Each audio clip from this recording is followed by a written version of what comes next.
అందరికీ నమస్కారం. కథలోకి వెళ్లే ముందు మన ఛానల్ని సబ్స్క్రైబ్ చేసుకుని వాళ్ళు ఎవరైనా ఉంటే తప్పకుండా సబ్స్క్రైబ్ చేసుకోండి. వీడియో నచ్చినట్లయితే తప్పకుండా లైక్ చేయండి. చిట్టి తల్లి, ఏమైందిరా? ఎందుకలా బొంగమూతి పెట్టుకుని కూర్చున్నావు? ఇటు చూడు అని 10 ఏళ్ల తన కూతుర్ని తన ఒళ్ళో కూర్చోబెట్టుకుని తన చీర కొంగుతో కూతురు కన్నీళ్లను తుడుస్తూ అడుగుతుంది పార్వతి. ఏం లేదు అన్నట్లుగానే నిశ్శబ్దంగా ఉంది కీర్తి. కానీ కంటి నుంచి వస్తున్న ఆ ముత్యాల జల్లుకి ఎర్రబడ్డ కళ్ళు తల్లివైపు చూడ్డం లేదు. ఆ కంటి నుంచి ఆ జల్లు కురవడం ఆగడం లేదు. ఏమైంది తల్లి? అమ్మతో కూడా చెప్పవా అని అడుగుతున్న పార్వతికి సమాధానం దొరకలేదు. చాలాసేపు బ్రతిమిలాడిన తర్వాత కీర్తి నుంచి అమ్మ అని పిలుపు. అమ్మయ్య, ఇప్పటికీ అయినా నోరు విప్పింది అని గాలి పీల్చుకుని చెప్పు తల్లి, ఏమైంది అని కీర్తి వైపు ఆత్రతగా చూసింది పార్వతి. మరేమో ఇంకో 5 రోజుల్లో 15 ఆగస్టు కదా అమ్మా. మా బళ్ళో అందరూ స్వాతంత్ర సమరయోధుల్లా తయారై వస్తున్నారు. నాకు వార్ల అవడానికి ఏమీ మిగల్లేదు. గాంధీ, నెహ్రూ, సుభాష్, అల్లూరి ఇలా అందరూ అయిపోయారు. ఎక్కువగా అబ్బాయిలే, కొద్దిమంది అమ్మాయిలకి పాత్ర దొరికింది. ఆడవారివి ఉన్న పాత్రలు అయిపోయాయి. మరి నేను ఎలా పాల్గొనాలి అమ్మా అంటూ బోరుమంది. కూతురు అడిగిన ఆ చిన్న ప్రశ్నకి, ప్రతి ప్రశ్నకి గలగల పారే యమునాల సమాధానాలిచ్చే పార్వతి గొంతు మూగపోయింది. స్వాతంత్ర సమరయోధుల్లో మహిళల పాత్ర ఎందుకు తక్కువగా ఉంది? కొందరు ఎన్నో చేసినా ఎందుకు వారికి అంత గుర్తింపు లేదు? వాటి సమాధానం కీర్తికి ఎలా చెప్పేది? 15 ఏళ్ల చిన్నారి తను చెప్పే సమాధానం అర్థం చేసుకోగలదా? ఆ చిన్ని బుర్రకి ఆ జవాబు రుచిస్తుందా అని మనసులో అనుకుంటూ, ఓస్ ఇంతేనా? దీనికైనా ఇంతలా ఏడ్చేది? నీ ప్రశ్నకి నా దగ్గర సమాధానం ఉంది కదా. కానీ ఒక షరతు, నువ్వు ఏడవటం ఆపేసి వెళ్ళి మొహం కడుక్కుని వస్తేనే నేను సమాధానం చెప్తాను, సరేనా అని కీర్తిని తన ఒళ్ళో నుంచి లేపింది పార్వతి. అప్పటి వరకు దిక్కుతోచని తనకి సమాధానం దొరుకుతుంది అని విన్న సమాధానానికి సంతోషంతో సరే అమ్మా అంటూ గబగబా బాత్రూంలోకి దూరింది నవ్వుతూ. గడప దాటి కాలు బయటకు పెట్టడానికి కూడా 1,00,000 ఆంక్షలు ఉన్న కాలంలోనే అన్యాయాన్ని ఎదిరించి నీచుల గుండెల్లో స్వప్నసింహంలా మీదకి దూకిన వీరవనితలు, వారి ఉద్యమ విశేషాలు, వివరాలు ఎందుకు ప్రాచుర్యంలోకి రాలేదు అంటే మనసుకి తెలిసిన సమాధానం పెదవులు దాటి రాలేదు. ఆలోచనలకి కళ్ళెం వేస్తూ అమ్మా నేను వచ్చేసా అని కూతురి స్వరం. నవ్వుతూ వచ్చిన కూతుర్ని ఒళ్ళో కూర్చోబెట్టుకుని సరే, లక్ష్మీబాయి, రుద్రమ్మ, హజ్రత్ మహల్, సరోజినీ నాయుడు, అనిబిసెంట్ ఇలా బోలెడు మంది ఉన్నారు తెలుసా? అయ్యో పిచ్చి మమ్మీ, వాళ్ళందరూ అయిపోయారు, అందుకేగా నేను ఏడ్చింది అని మూతికి అడ్డుగా చేయి పెట్టుకుని ఒక చెయ్యి కడుపు మీద వేసుకుని నవ్వింది కీర్తి.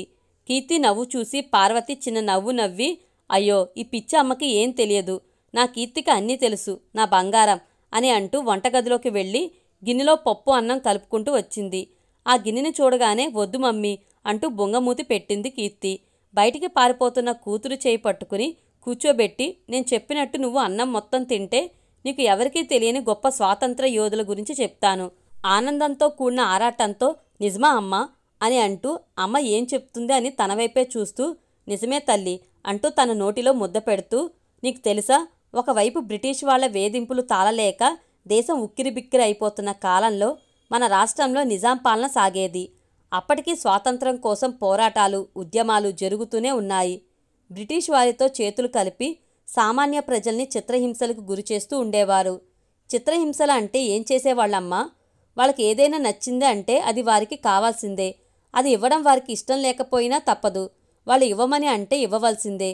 నేను ఇవ్వను అని ఎదురు తిరిగితే వాళ్ళని రాళ్లతో కొట్టి, కత్తులతో పొడిచి, చంపి వాళ్ళ కుటుంబాన్ని, స్నేహితుల్ని కూడా అవమానించి కష్టపెట్టేవాళ్ళు ఆనందించేవారు. వారు పెట్టే కష్టాలకి భయపడి ఎవరూ వారికి ఎదురు తిరిగేవారు కాదు. వాళ్ళు నడుస్తూ వెళ్తుంటే అందరూ ఎక్కడి వాళ్ళు అక్కడే ఆగిపోవాలి. వారి ముందు తల వంచుకునే ఉండాలి. అలా చాలా ఆంక్షలు ఉండేవి తల్లి.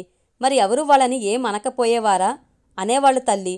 వాళ్ళని ఎదిరించి చాలామంది వచ్చేవాళ్ళు. 2 నెలల క్రితం మనం తాతయ్య వాళ్ళతో కలిసి జోడేగట్కి వెళ్ళాం, గుర్తుందా? ఆ ఊర్లో నువ్వు ఏం గమనించావు? అందరూ ఇంకా కట్టెల పొయ్యి మీద వంటలు చేస్తున్నారు. వాళ్ళ బట్టలు మనలా చుడీదార్, జీన్స్ కాకుండా వేరేలా ఉంది. అక్కడ వాళ్ళు వాడే ఆయుధాలు, వేట కోసం వాడే కత్తులు ఉన్నాయి. అలానే వారు మన కోసం చేసిన త్యాగానికి గుర్తులు కూడా ఉన్నాయి. మన కోసం వాళ్ళు అక్కడ ప్రాణాలు అర్పించారు. మన్యం వీరుడిగా పిలిచే కొమరం భీం, అగ్గిపిడుగు, అల్లూరి లాంటి ఇంకా ఎంతోమంది మన కోసం అక్కడ ప్రాణాలు అర్పించారు తల్లి. వారి జీవితాల గురించి చరిత్రకారులు రాయడం వలన మనకి వారి గురించి తెలిసింది. ఒకవేళ ఎవరూ రాసి ఉండకపోయి ఉంటే మనకి తెలియకపోయేది. అలానే ఇంకా ఎంతోమంది మన కోసం ఆ చోట ప్రాణాలు అర్పించారు తల్లి. మరి వారి గురించి ఎందుకు ఎక్కడా లేదు కదా అమ్మా? మన ప్రాంతం మొత్తం అడవులతో నిండి ఉంది. అక్షరాస్యత చాలా తక్కువ. అలాంటి సమయంలో స్వాతంత్రం కోసం పోరాడిన వారి గురించి రాసేది ఎవరు? అందుకే చాలామంది గురించి ఎవరికీ తెలియదు చిట్టి తల్లి. కానీ మా నానమ్మ నాకు అన్నం తినిపిస్తూ తను విన్న ఒక యోధురాలు గురించి చెప్తూ ఉండేది. ఎవరమ్మా ఆవిడ? ఆమె పేరు కొండవీటి ఇందిరమ్మ.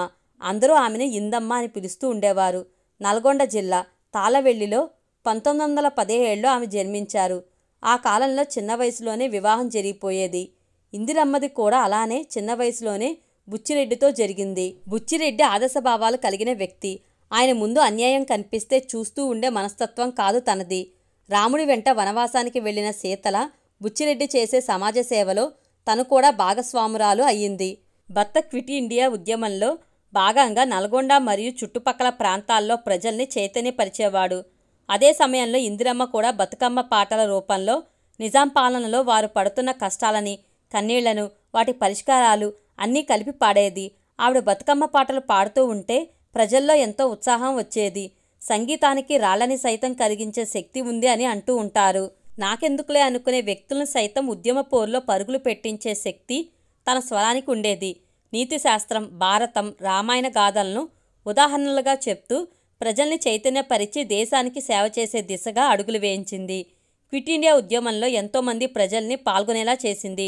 తన స్వరంతో ప్రజల్ని చైతన్యపరుస్తున్న విషయాన్ని తెలుసుకున్న నిజాం ప్రభుత్వం, బ్రిటిష్ ప్రభుత్వం తనని బంధించమని హుకుం జారీ చేసింది.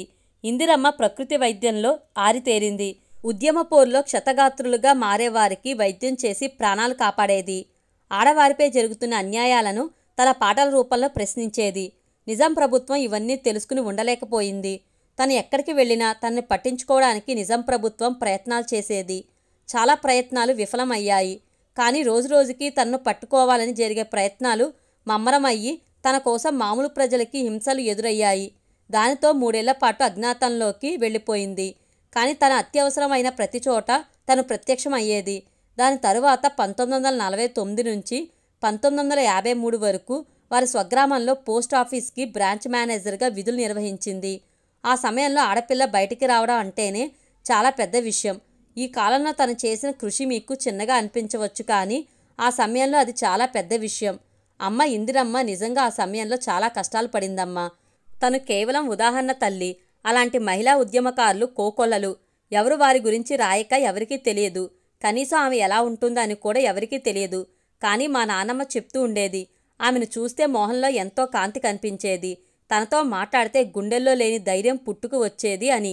అమ్మ, రూపం తెలియని ఆమె వేషాన్ని నేను వేసుకుంటా అమ్మా. తను కట్టే కద్దరు చీర చాలమ్మా. ఎవరి వేషం అని అడిగినప్పుడు తన కథని అందరికీ చెప్పి వారి గురించి అర్థమయ్యేలా చేస్తానమ్మా. అంతేకాదమ్మా, అలాంటి వారి గురించి నేను తెలుసుకుని సమాజానికి కూడా వారి ఉనికిని పరిచయం చేస్తాను. చరిత్రని తిరగరాసి వారు పడిన కష్టానికి, చేసిన కృషికి, త్యాగానికి న్యాయం జరిగేలా చేస్తాను అని చెప్తున్న తన చిట్టి తల్లి కళ్ళల్లో కనిపించిన కాంతికి పార్వతీ కనులు చెమ్మగిల్లాయి. ఖాళీ అయిన అన్నం గిన్నెను పక్కకు పెట్టి కీర్తిని ఆత్మీయంగా గుండెకు హత్తుకుంది.